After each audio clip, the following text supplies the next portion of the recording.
मसीह की प्रभु आपको आशीष दे। आज का दिन आपके लिए आशीष का कारण बने। फिर से हम एक नई वीडियो में आते हैं और नया वचन लेकर आए हूँ रूत की किताब, उसका 3रा अध्याय और उसका 10 पद। और वहाँ पर इस प्रकार से लिखा है, उसने कहा, हे बेटी, यहोवा की ओर से तुझ पर आशीष हो। बोअज ने इस प्रकार से कहा। रात का वो समय था खलिहान में, जब रूत ने अपने आप को उस पर प्रकट किया कि मैं तेरी दासी रूत हूं। तब उसने इस प्रकार से कहा, हे मेरी बेटी, यहोवा की ओर से तुझ पर आशीष हो। प्रियो, परमेश्वर इन दोनों के बीच में है।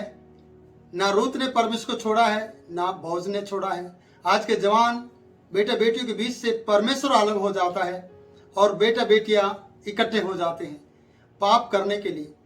यहाँ पर ये विधवा थी, सुंदर थी और दुखियारी थी और परमेश्वर के पीछे चलने वाली थी, फिर भी इसने किसी भी प्रकार से जल्दबाजी नहीं की। ना ही बोअज ने जल्दबाजी की, ना ही रूत ने जल्दबाजी की। और यहाँ पर पवित्रता का एक रिश्ता दिखाया गया है। जो पवित्रता का रिश्ता यहाँ पर होता है कि जब उसने अपने आप को प्रकट किया, जब वो रात के समय में चौंक गया, जब उसने बताया कि मैं तेरी दासी रूत हूं, तब बोअज ने इस प्रकार से कहा, हे मेरी बेटी, यहोवा की ओर से तुझ पर आशीष हो, क्योंकि तूने अपनी पिछली प्रीति पहली से भी अधिक दिखाई है।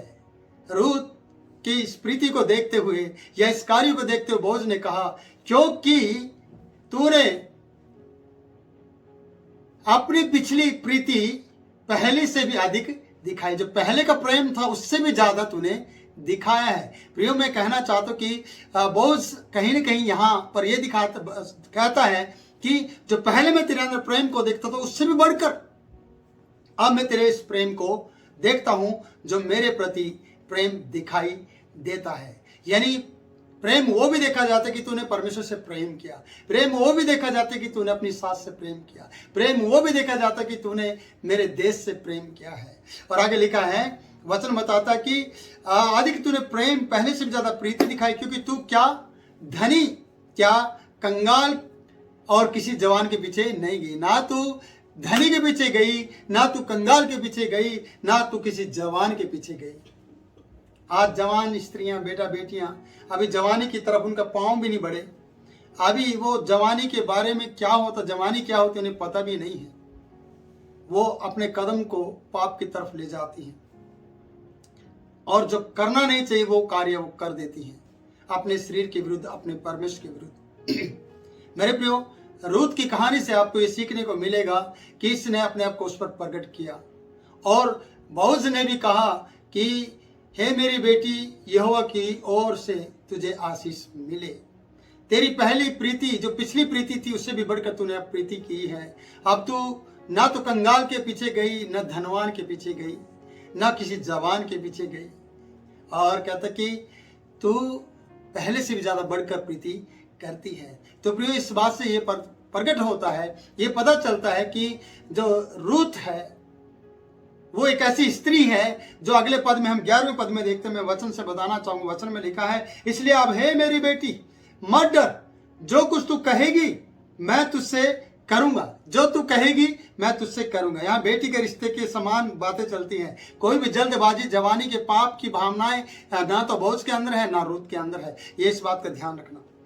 एक पवित्रता का रिश्ता है। जब तक परमेश्वर इन्हें इनके अधिकार के अनुसार ना कर दे, तब तक ये कोई भी गलत कदम नहीं उठा रहे हैं। तो यहाँ लिखा है, हे मेरी बेटी, जो कुछ तू कहेगी मैं तुझसे करूंगा, क्योंकि मेरे नगर के सब लोग, ध्यान देना, मेरे नगर के सब लोग जानते हैं कि तू भली स्त्री है। एक भली स्त्री कभी भी गलत कदम नहीं उठाएगी। एक भला पुरुष, एक भला इंसान, एक भला मनुष्य कभी भी गलत कदम नहीं उठाएगा, चाहे वो अकेले क्यों ना रहता हो, चाहे उसके जीवन में पत्नी हो या नहीं हो, चाहे वो जवान हो, चाहे वो कंगाल हो। अगर वो परमेश्वर का डर मानता है तो वो भले तरीके से जाना जाता है। और भला पुरुष कभी भी गलत कदम नहीं उठाएगा। एक भली स्त्री कभी भी गलत कदम नहीं उठाएगी। तो प्रियो, यहाँ वचन बताता है कि बोअज ने कहा 11वें पद में, इसलिए अब है मेरी बेटी, मत डर, डरने की जरूरत नहीं है, जो कुछ तू कहेगी मैं तुझसे करूंगा, क्योंकि मेरे नगर के सब लोग जानते हैं कि तू भली स्त्री है। भली स्त्रियों के लिए, भले पुरुषों के लिए भला कार्य परमेश्वर करता है। 12वां पद कहता है, और सच तो है कि मैं छुड़ाने वाला कुटुंबी हूं। मुझे मालूम है, ये सच बात है, मैं तेरे छुड़ाने वाला कुटुंबी हूं, तेरे परिवार के एक सदस्य हूं। और नुआमी इस बात को अच्छी तरह से जानती है। तो भी एक और है, मेरे अलावा एक और है जिसे मुझसे पहले छुड़ाने का अधिकार है। मुझसे पहले एक और है जिसे छुड़ाने का अधिकार है। इसे पूरा ऑफर मिला है चादर उड़ाने का, साथ सोने का, लेटने का, पर इसके अंदर पवित्रता ही देखी गई है प्रिय। इसके अंदर परमेश्वर का भय देखा गया है। बहुत के अंदर परमेश्वर का भय देखा गया है, अधिकार देखा गया है, डर देखा गया है कि मेरे से पहले किसी और को अधिकार है। एक तह बीज देखी गई है कि एक आदर सत्कार देखा गया है कि मुझसे बड़ा एक कोई और है, मुझसे पहले उसे अधिकार है, पहले उसे पूछा जाएगा मेरी बेटी, उसके बाद अगला कदम उठाया जाएगा। अब आप सोचिए, क्या आप कभी किसी को आदर सम्मान देने के लिए रुके या खुद ही आदर लेने के लिए सबसे आगे बढ़े? कई बार आप इन सब बातों को भूल जाते हैं, पर बोअज ने कहा मुझसे पहले किसी और को एक अधिकार है तेरी भूमि छुड़ाने का। जो तू कहेगी मैं करूंगा, पर अभी इसी वक्त तुरंत नहीं, अभी इसी वक्त वो काम नहीं। आप समझ रहे मेरी बात को, मैं क्या कहना चाहता हूं? इस काम में कोई भी जल्दबाजी नहीं है, क्योंकि ये रिश्ता लंबा चलना है। ये रिश्ता छोटा रिश्ता नहीं है। ये रिश्ता आगे प्रेम कहानी में बदल जाता है। ये रिश्ता एक पति पत्नी में बदलता है, पर अभी तक कोई भी जल्दबाजी नहीं है। मेरी और आपकी जिंदगी में बहुत सी बातों में जल्दबाजी पाई जाती है। जवानी के पाप के कारण से हम पाप में गिर जाते हैं। हम बुढ़ापे की तरफ बढ़ते हैं तो हम सटिया जाते हैं। हम मसीह को अपने बीच में रखते नहीं हैं। इसे रूत ने और बोअज ने परमेश्वर को बीच में रखा और सास का भी आदर करते रहे। उस सास को भी इन्होंने याद रखा कि जिसकी इजाजत के द्वारा ये यहाँ पर आई है। आइए प्रियो, हम साथ ही 12वां पद 13वां पद भी देख लेते हैं। अतः वह रात भर ठहरी रही और सवेरे यदि वह तेरे लिए, कहते कि अतः रात भर ठहरी रह। उसने कहा अभी रात का समय है, तो अभी नहीं जाएगी, तू रात भर ठहरी रह, यहीं पर रह, क्योंकि वो जानता है इसको सुरक्षा प्रदान करना मेरा कर्तव्य है। और वो रात भर वहां पर ठहरी रही और कहता सवेरे यदि वह छुड़ाने वाला तेरा काम करना चाहे तो अच्छा, और वही ऐसा करे, और यदि ना करे, तेरे लिए छुड़ाने वाला काम ना करना चाहे, तो यहोवा के जीवन की शपथ, मैं यहोवा की कसम खाता हूं, मैं ही वह काम करूंगा। और बोर तक लेटी रह। बोर तक लेटी रह का मतलब है कि मैं दूसरे को, जिसको अधिकार है, अगर वो तेरा कार्य करेगा तो पहला काम वही करे।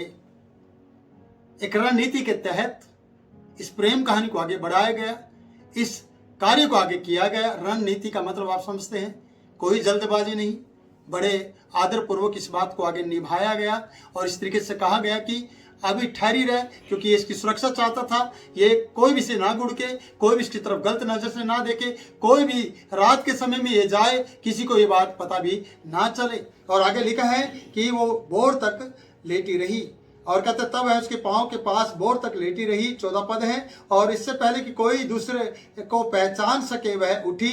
तब बोअज ने कहा कोई जानने ना पाए कि खलिहान में कोई स्त्री आई थी। तब बोअज ने कहा जो चादर तू ओढ़े है, समझ चादर उड़ा दी गई है, उसे फैलाकर पकड़ ले। और जब उसने उसे चादर को पकड़ा, तब उसने 6 नपुए जौ के नाप कर उसको उठा दिए, और वह फिर नगर को चली गई। मेरे प्रियो, मैं ये कहना चाहता हूं, ये 10 मिनट की वीडियो है, मैं ज्यादा लंबा से नहीं ले जाना चाहता, कि रूत के जीवन में इस कहानी को हम देखते हैं, बोअज के जीवन को हम देखते हैं कि वो एक आदर पूर्वक बात करने वाला व्यक्ति है, परमेश्वर का भय मानने वाला व्यक्ति है। रूत परमेश्वर का भय मानते हैं, जो अन्य जाति से आई है, अन्य देश से आई है, और कोई भी इनके बीच में जल्दबाजी नहीं है रिश्ता बनाने के लिए, पर उसने अपना वो अधिकार मांगा है कि तू मेरा कुटुंबी है, मेरी भूमि छुड़ाने का अधिकार तेरे पास है।